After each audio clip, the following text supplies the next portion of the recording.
Good morning. I'm a little bit behind today, but that's okay. We're starting our day. It is Jackie Glass, Mama, Navy Vet, Certified Doer, and your delegate for the 89th District of the House of Delegates. Good morning. Good morning. Here we're at it again, right? It's another day. We're trying to make things right this morning. It's a lot going on in the world, and I assure you, we're going to be attentive to conflict, right?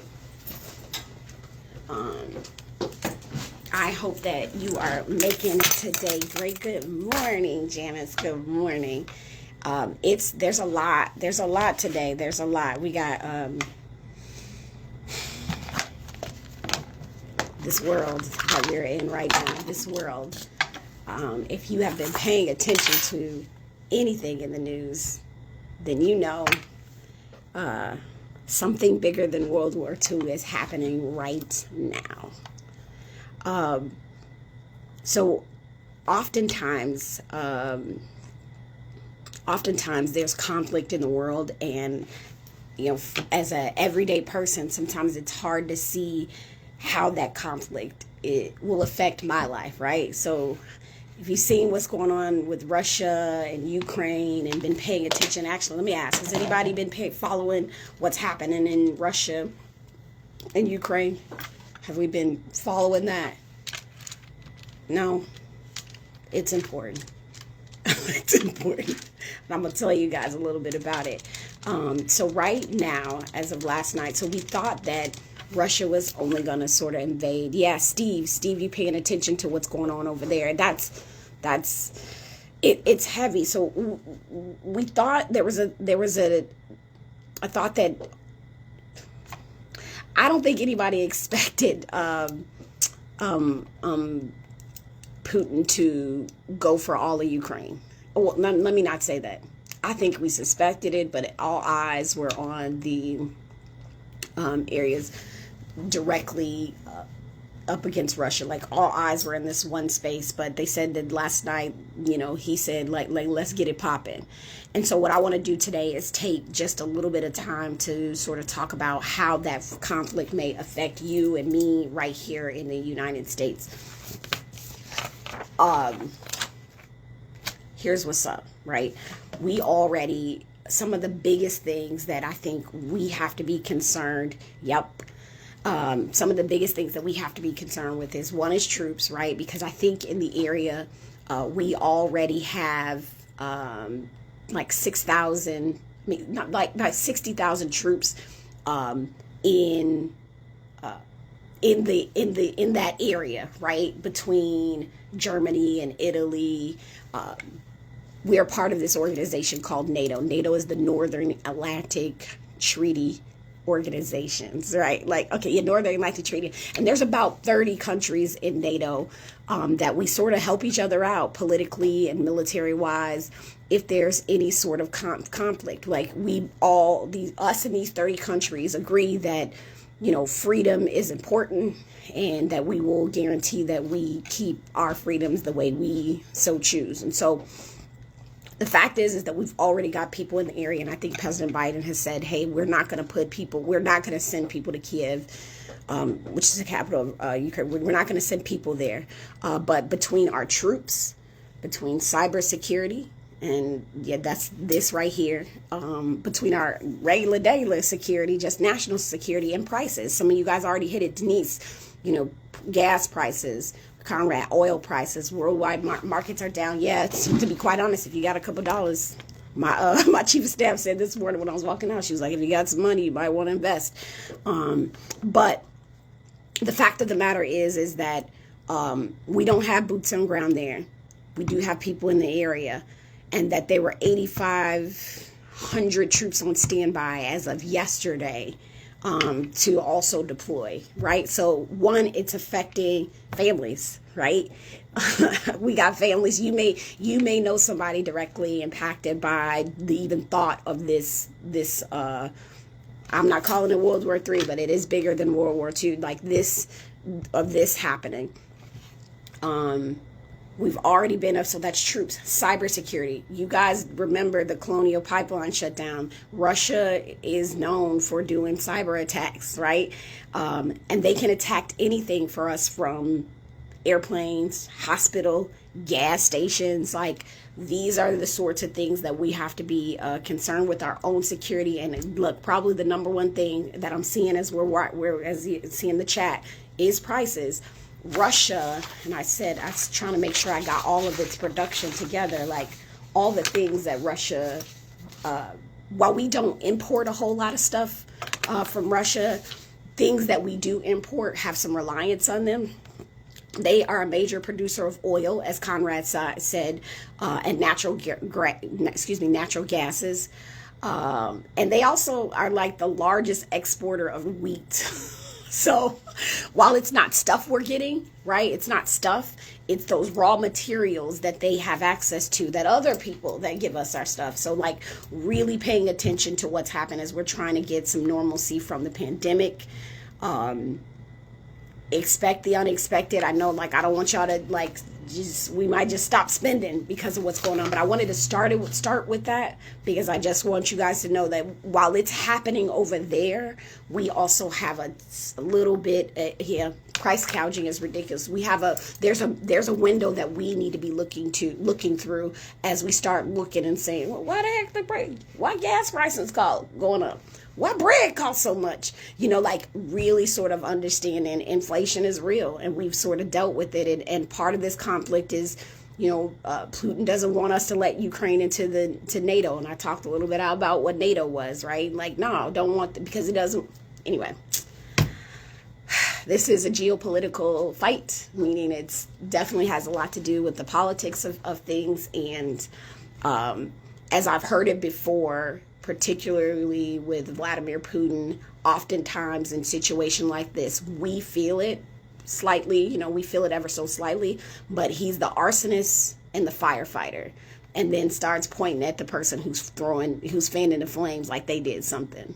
So you can't create the problem, then say you're waiting to solve the problem, and then get mad at people that are trying to put the fire out. Like that sound like a teenager to me. It sounds like a teenager to me. All right, so just keep that at the back of your minds. And as we have people heading over, I think that's really it's really important that as we pay attention to what happens on the local level, the state level, and the federal level, while also being aware of what's happening in the world and how it affects us right here. We get a better view. We become better advocates for ourselves, and we become better advocates. No one can sort of come in and sort of pull the wool over our eyes about what is and what is not. So there's that. And you can drop your comments in the chat. Yep. And Denise said times are tough and citizens' pockets are limited. God help us all. And that's probably the biggest, the biggest thing that I think we need to take away from this as Americans is that we are already trying to recover from this pandemic, right? We're already seeing, we thought that, hey, within the next year, maybe prices and things would come back to some sort of normalcy. But when you have conflict like this and the length and time, it's uncertain. It's going to be, it's going to hurt us in some way, shape, or form. And like I said, my biggest concern, and that's because I'm sort of nerd in this, is the cyber attacks. Like we know Putin is very vengeful and spiteful. Again, it's like a teenager. The cyber attacks are what concern me the most because I think the General Assembly even had an attack before it started here. And that caused hiccups and delays and the effect. Could you imagine if our gas pumps were attacked and no one could get gas? The hospitals were it's a lot. It's heavy. I don't want to cause like a panic, but I just want us to be cognizant that while it's not on our soil, it affects us in some way, and then has the potential to affect us in some real ways. Let's shift, right? Let's shift gears. All right, let's bring it home. So we're here in Richmond. I think we have 3 more weeks. So until March 12th is our last day, supposed to be our last day here in Richmond, and then we'll be back home doing the good work. Today is Thursday, and it is budget day, y'all. we're going to be, it's going to be a long day, kind of like I told you guys about crossover. It could potentially be a long day. We'll start session. We'll go down there and start at about 12 o'clock. And we have the budget. Hold on. I think you guys deserve to see this. You deserve to see this. So the budget is, I told you guys on Tuesday that we enact a budget in the even years, but we amend it or make changes to it in the odd years. I'm going across the hall to my staff's office. But watch, I'm going to be lifting weights here for a second. You'll see what I mean. Oh, great. Okay. Watch this. So, also shout out to, we got an intern. We had an intern from VCU. Her name's Anicia. She is a graduate of Norview High School, and she is in her first year as a political science majoring in civil rights student. So we just got her about a week ago. I'm really excited to have her on the team. But it's so good to have somebody from back home come up here and help us. You guys ready for this? This is all the budget stuff. Right, this is heavy. So this is the bill. Remember I told you guys on Tuesday that the budget is a bill? All right, it's two bills. This is the budget, right? This is not for human consumption. Do you hear me? This is it. So we'll be going through this budget today. Sort of making, we had to hand in what changes we wanted to see made, what changes we thought were important, and then we'll be talking. Yeah, and this is another part of the budget. Yeah, it's a lot. These are amendments. But this is why we have to have a really good team, and this is why those policy groups I talked to you guys about is going to be so important, because we're going to dig in on where the money is going and what we love. So, all right, there is this organization called the Actually, I'm gonna pause on the budget and give something exciting, and because I want to go through these key budget changes so that you guys know like how this budget is gonna affect policy. We'll keep our weights. We'll keep lifting. Look, I'll work out. Just do this. Anyway, so I'm super excited. I'm shifting gears real quick. I'm super excited about bringing something back to Norfolk. I met a young man named Andrew. He is heavy into aviation, and there's a lot of aviation careers. There's an aviation academy up here in Denby Aviation Academy, and we're looking at how we can bring aviation as a form of STEM to our area. So like, if you know someone that is in a career in aviation, whether it is a mechanic or a pilot or a controller or whatever, like stand by. I think we're going to do some good things. We've already sort of found some private entities that are willing to invest in getting some things to our little citizens. And I will tell you this, one of the biggest things that we can do for ourselves right now is hold the fact that our city and cities across the Commonwealth, the money ain't there, right? The money's not there to do the things that we know need to happen. And there are private entities that have goodwill and have the dollars to do it. And so I'm trying to find ways, and our team is working really hard at finding because we're a public entity, and finding private partnerships that want to marry with us to do good things. And I'm telling you, it's starting with our littlest of citizens, right? I think that's the easiest sell that I can do, is say, hey, I need you to invest these dollars because Norfolk Public Schools has X, Y, and Z, or doesn't have X, Y, and Z, and here's how you can be a part of that narrative. That goes from everything from Sincera to Norfolk Grumman to and all the things in between. But we are honing in this summer on aviation. And I'll be reaching out to some of Norfolk Public Schools and possibly bringing aircrafts to the school, bringing curriculum that is STEM curriculum around aviation, and really sort of setting up the stage to show our little citizens the gamut, right, of what they can do in aviation and in healthcare. So those two areas, I'm super duper excited to work over the summer, and I'll be telling you guys more as I get more details. Okay. Back to this budget, though. Do not get googly-eyed, because like I told you, and if you guys didn't see before, this is the budget. The budget is a bill, remember. These are the budget bills, right? Most bills look like, let's see, do I have one? I do. Most bills, like the one I presented yesterday, I presented my bill yesterday. Oh, exciting news. My first bill made it out of the Senate. So it made it through the House and it made it through the Senate. It was House Bill 1282, and that was expanding the use of forfeited assets to do community investment and revitalization, aka if you gonna get drug money and guns and stuff in a community, you can use that money to go back and invest in that community. That's essentially what that bill said. Is like, right now we have a whole issue with how police take money, right? Like that's a whole thing, and I promise we're gonna work on that next year. But for now, those assets that we have, we would like them to be able to do revitalization and community investment. And it is now, hopefully when it comes back to the House, we'll approve the amendments that they made, and that will be a thing. That will be a thing. But a normal bill looks like this. Like this is my bill, right? The highlighted areas is the stuff that I changed. Like it's a small bill. That's typically what a little bill looks like. But that budget is no freaking joke. But here's what you guys need. Here's a resource that I just got. It's called the Commonwealth Institute. And I'm going to say this again, the Commonwealth Institute.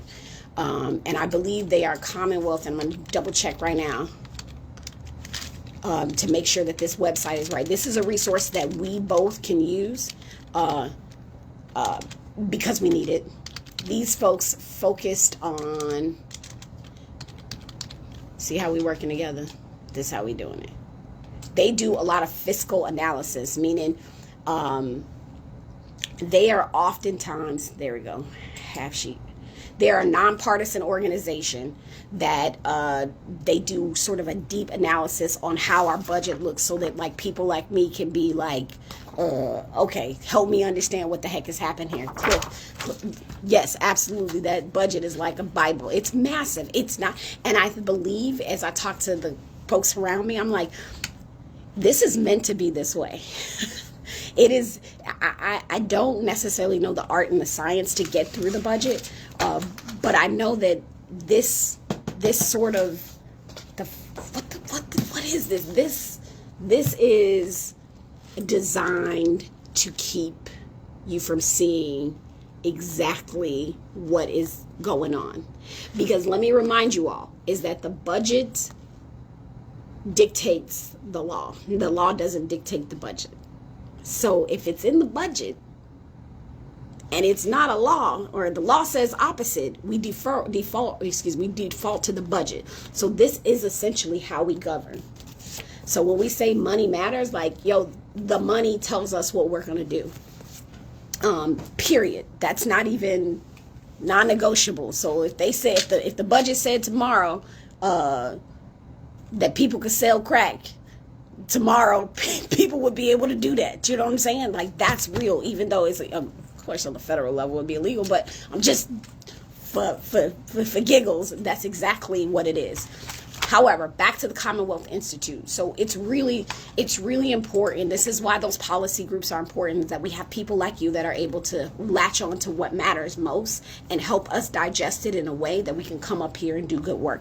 I don't know it all, never will claim to, but I do know that we are as powerful as we are as rich as our human capital is. And I know we got a hell of a lot of human capital on the streets in Norfolk that have not been a part of these process that will help us do it better. And then we be serving people in the most bestest way. All right. So what the Commonwealth Institute did for us, and I keep saying this, it's the Commonwealth.org. All right, is they took this budget and they broke it down. And I have this little half sheet. This was on the floor. They just sent it to us. And what it does is it shows us the introduced budget.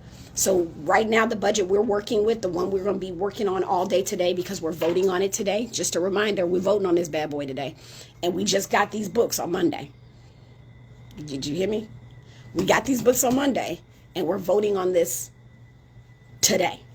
So They do the introduced budget. Now, the budget we're working with, because our budget years are biannual, like I told you guys, every 2 years, the budget that was introduced was from Governor Northam. So we're looking at the budget that he created to introduce this year because, because that's how it works, right? Then it takes and it puts what the House, because I'm in the House of Delegates, what our money committee, and I said appropriations, when we talked about that, the appropriation committee, that's the money, folks. So if you're interested in the money policy, please go to the website and sign up to be in the appropriations committee, right? Or policy group. So the House has the appropriations committee and the Senate has a finance committee, and they break it down. It's like, let me go to education, which is probably the easiest one. So right here it says K-12. I'm gonna tell y'all, right? K-12. Here is what the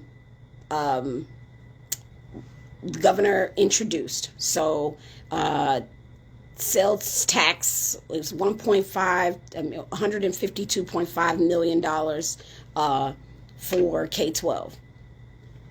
House has $166.8 million for K-12. The Senate has $149.3 million for K-12, right? House also has an increase of lottery payments because they did want to ensure that at least 40% of the lottery money goes to schools. Is an increase for $61 million. So right now, the House looks like they have a better bang for your buck for K-12, right now. Let's go to what's something that's important to you. You can if you have a question about a specific area in the budget, please let me know. Because there is, and I do want to spend a day where we just go through the taxes.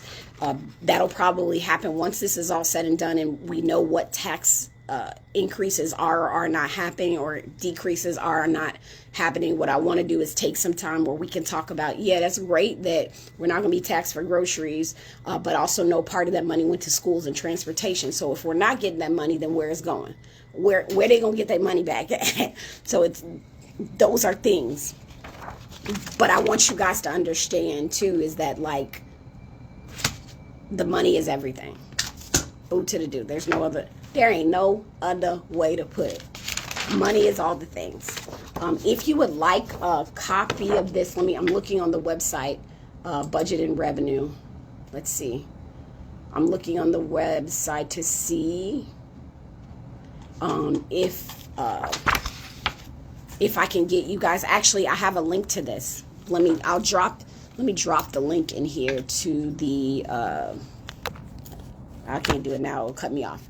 But what I'll do is I'll come back to the notes on this video and then I'll drop the link to this because I think this is way more understandable than this, right? Like yeah, and that's what you want to be able to tell the story of what is the Senate doing, what is the House doing, and then what was actually in the budget. It's a lot and it's good stuff. But here's what I'm looking at. Oh, this is what I wanted to say. We also have to connect these dots back to home. So while I'm like here in Richmond, there are I want you guys to keep in mind that the local budget is being baked too, right? So while I'm up here getting ready to vote on this budget for the state, the local government is going through the process as well. And remember what I said on Monday. If you were not here on Monday, once the government starts including you on the budget process, just like us, like now y'all get this book on Monday and y'all gonna vote it on Thursday. Once you start getting a part of that process, it's like as one council person told me, it's like the cake has been in the oven for 20 minutes already. You can't unbake it. Right?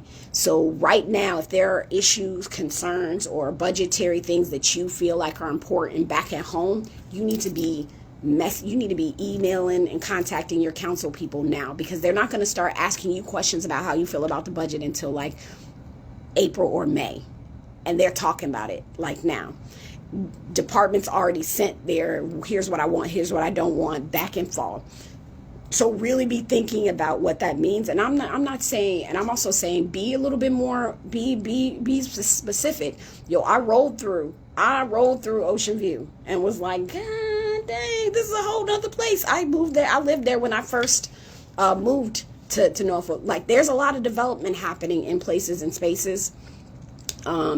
And there's a lot of developing not happening in places and spaces. So being cognizant of what's happening in our city, I think once we connect the dots, the most dangerous thing that we can do is become more educated on the process, because that allows for a different level of accountability. So what is important to you?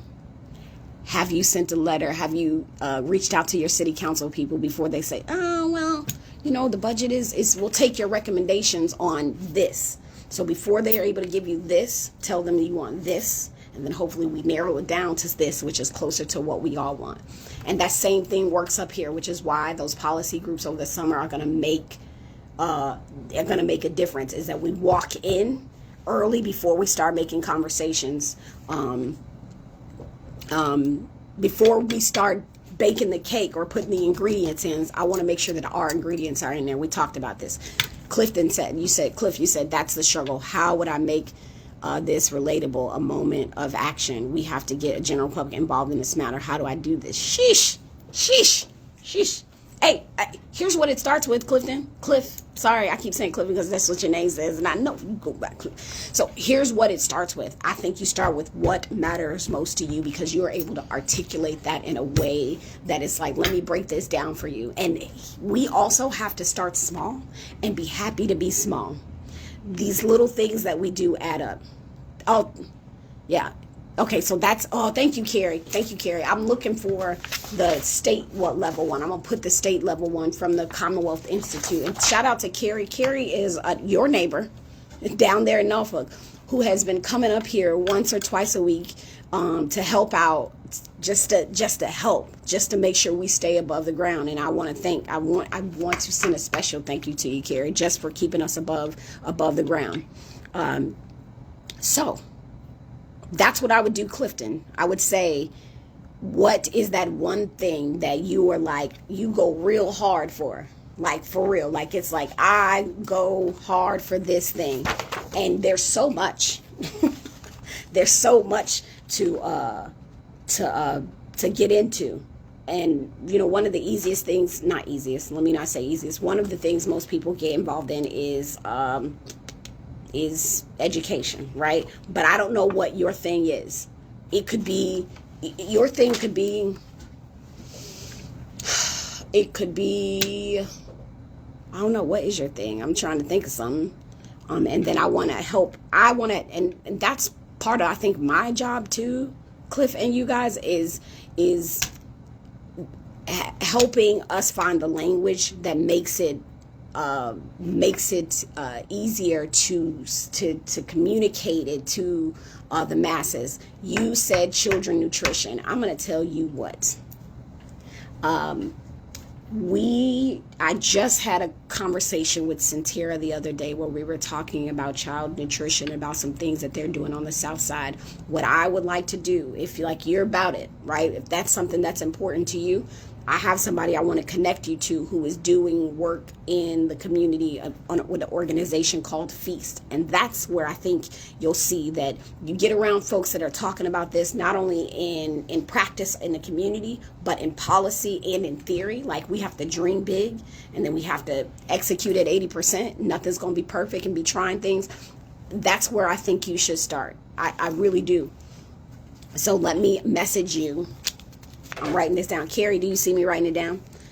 Message or connect you, because I got your number, I think, to the community member that's doing that. Because, and Cliff, let me tell you this too. I spent, right before this election, we were talking, and when we were doing walks and talks, I don't know if you guys were walking and talking with me, but one thing that is really heavy on the mind of our littlest citizens is school lunch. And I had a bunch of little citizens that were like, we want to write the lunch people about our lunch because we need at least a little salt and pepper. And I had to explain, the USDA does this, and this, and we can only do so much. But to that end, there are people locally who are working in the area of children nutrition that are trying to do some big work, and there's some stuff coming down the pipe with Centera. So I need you to connect, because let me just be really honest, black man, okay? Let me just be honest. Is because your face is needed. Your presence is needed.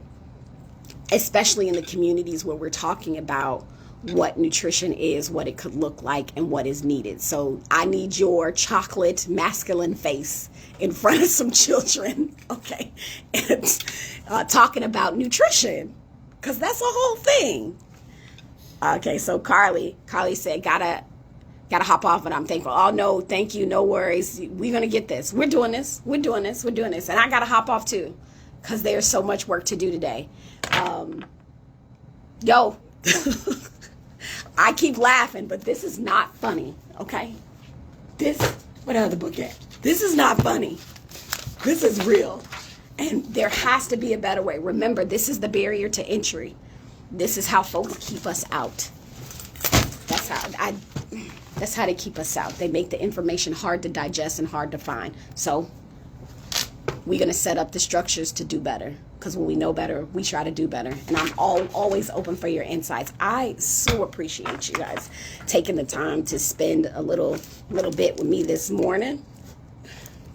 This morning, I'm writing this down that I got to put this link of the Commonwealth Institute.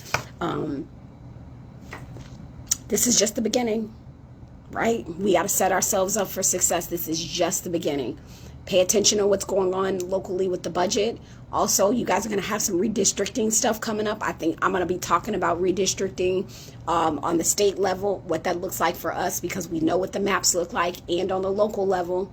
Y'all, the maps are going to shift a tiny bit on the local level, too, for this upcoming election. Remember, you guys have 10 seats up, the whole school board and the whole city council.